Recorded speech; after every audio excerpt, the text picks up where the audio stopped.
সকাল সকাল আমরা রাজশাহীতে যাচ্ছি। এখন বাজে সকাল 5:30। আমরা রেডি হয়ে যাব। আমাদের বাস আছে 6:45-এ। এদিকে হুড়ার টি-শার্ট কোনোভাবেই শুকাচ্ছে না। বেচারি খুবই মন খারাপ। এসির ফ্যানের উপর দিয়ে কোনো রকম করে সে টি-শার্টটা শুকাতে পারলো এবং সে ওই টি-শার্ট ছাড়া পরবে না। বাই দ্য ওয়ে, তারপর আমরা দুই বোনে রেডি হতে বসে গেলাম। রেডি হচ্ছিলাম, কারণ ছাড়া হুটহাট প্ল্যান করতে আমার বেশ ভালো লাগে, সেটা আপনারা সবাই জানেন। অনেক দিন যাবত আমি একেবারে কেনাকাটা করি না বললেই চলে, তাই মনের মধ্যে কেমন জানি একটু লাগছিল। প্রত্যেকটা মানুষের একটা পছন্দের ব্যাপার আছে। আমার শপিং করতে খুব বেশি ভালো লাগে। বেসিক্যালি আজকে আমরা যাব শপিং করার জন্য। যখনই আমি বেশি এক্সাইটেড হয়ে শপিং মলে যাই তখনই কিছু থাকে না, জানি না আজকে আমার ভাগ্যে কি আছে। আর এদিকে দুই বোনের মারামারি যেন শেষ হচ্ছিল না। আমার বাসায় মিরর একটা, যার জন্য আসলে মারামারি হচ্ছিল। এদিকে হাতের সময়ও নেই, বাস আর কিছুক্ষণের মধ্যে ছেড়ে দিবে, যদিও আমার বাসা থেকে হাঁটতে হাঁটতে গেলেও 5 মিনিট লাগবে। দেন আমরা এসে একটা রিক্সা নিলাম। আকাশে এত মেঘ করছে, আমি তো খুব ভয়ে আছি যে কি হয়। দেন আমরা চলে আসলাম বাসে। বাসের মধ্যে উঠে দেখি একটা ভদ্রলোক বই পড়তেছে। আমার বিষয়টা খুব ভালো লাগছে। আর হুর যখনই বাস উঠবে তখনই সুন্দর করে আমার কাছে টেনে নিয়ে মাথা দিয়ে ঘুমায়া পড়বে। জার্নিতে অনেক ঘুমাইতে পারে। আর এদিকে চোখের পলকে আমরা চলে আসলাম রাজশাহীতে। উফ, রাজশাহীতে যা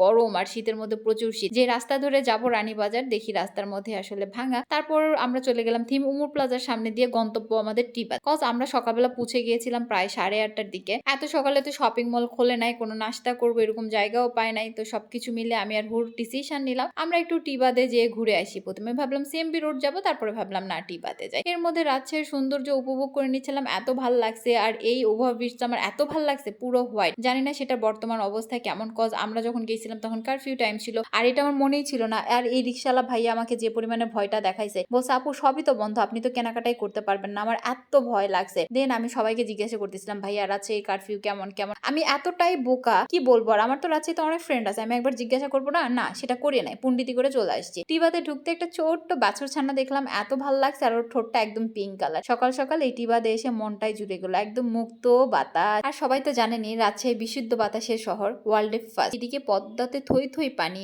একেবারেই যেটাকে বলে নদীর ভরা যৌবন, এমনই অবস্থা।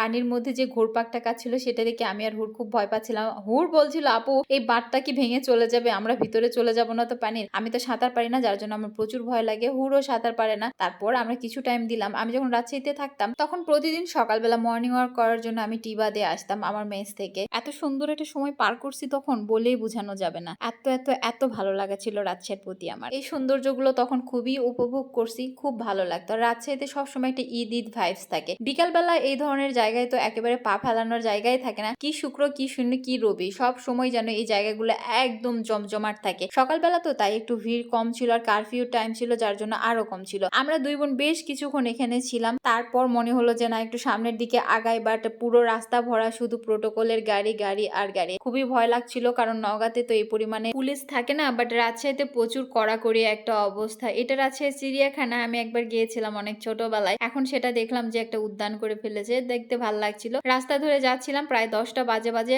আড়ং-এর উদ্দেশ্যে। দেখি আজকে আমার মনের মতো কোনো কিছু পাই কিনা, আর কারফিউর জন্য শপিং মল খোলা থাকবে কিনা সেটাই হলো বড় ব্যাপার। জানি না শপিং মলে কোনো কিছু পাবো কিনা, শপিং মল খোলা থাকছে কিনা, তাতে আমার আফসোস নেই। পুরো রাজশাহী শহর তো ঘোরা হলো। আমি কি কি শপিং করলাম বা করতে পারলাম না, এই সবকিছু জানতে হলে পরের ভিডিওটা দেখতে হবে। আল্লাহ হাফেজ।